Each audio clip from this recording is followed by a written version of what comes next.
You've got an existing contract, the world has changed, we're doing a better job in risk management.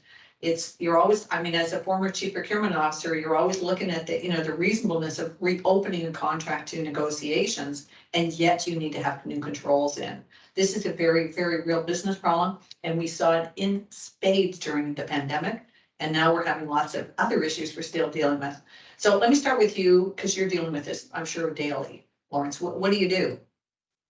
So it's really important to understand the business, the technology, or whatever the solution is that you're buying, and to be able to have a conversation with a business partner in their language, right?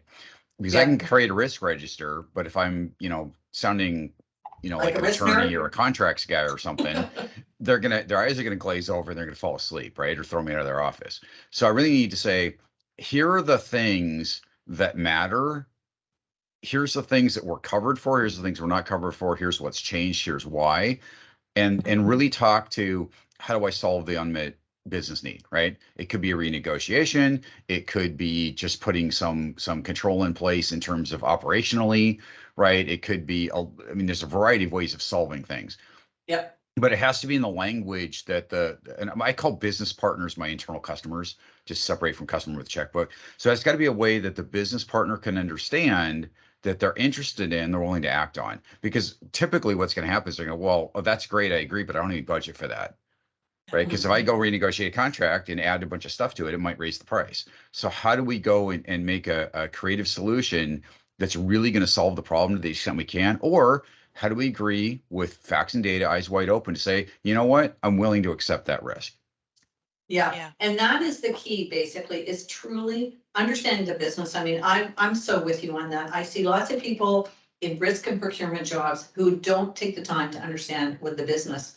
I mean, I worked in huge banks. I used to think, make it my mission, once a quarter, I would try to spend in our, my own departments, town halls, trying to explain the business we were in, because it was complicated. And you're in a very complex industry as well. So making sure that the people that you work with understand the business so they can do a better job. I really identifying with the business and what they're trying to accomplish. And then the second layer, of course, is the risk side of things.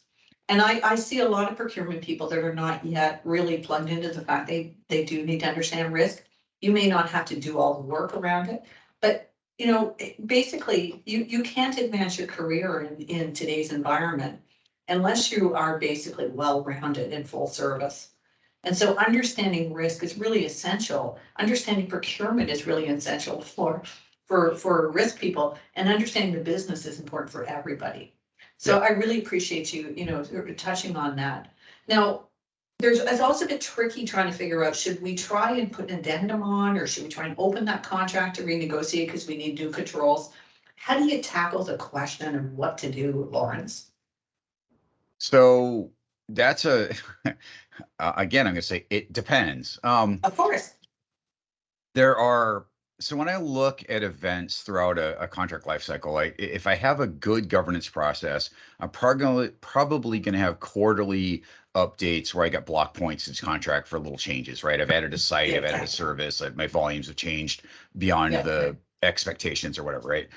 But those aren't really renegotiations so much as they're sort of, little tweaky updates, right? Not a technical term, but you get the point. That's a technical term, right, Jeanette? Yeah. Tweaky updates? That's Yeah, right. exactly. But when I open it for something substantial, a new regulation has come down. I've discovered a new risk I didn't know about, something big, right?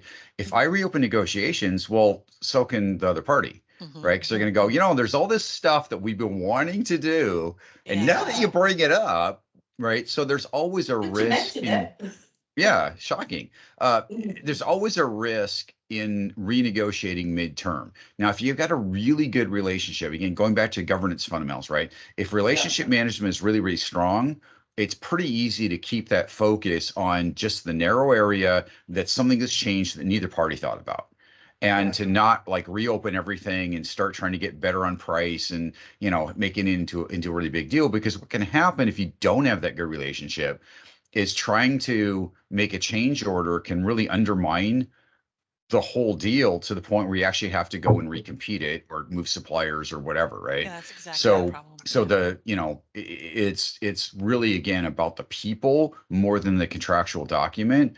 The old joke of, if I've got a great contract, it never comes out of my desk. Well, you got to Oh, know the I contract, hate that. right? I always hated that. Gosh, all the work we go to put those Yeah, great contracts in place, come on.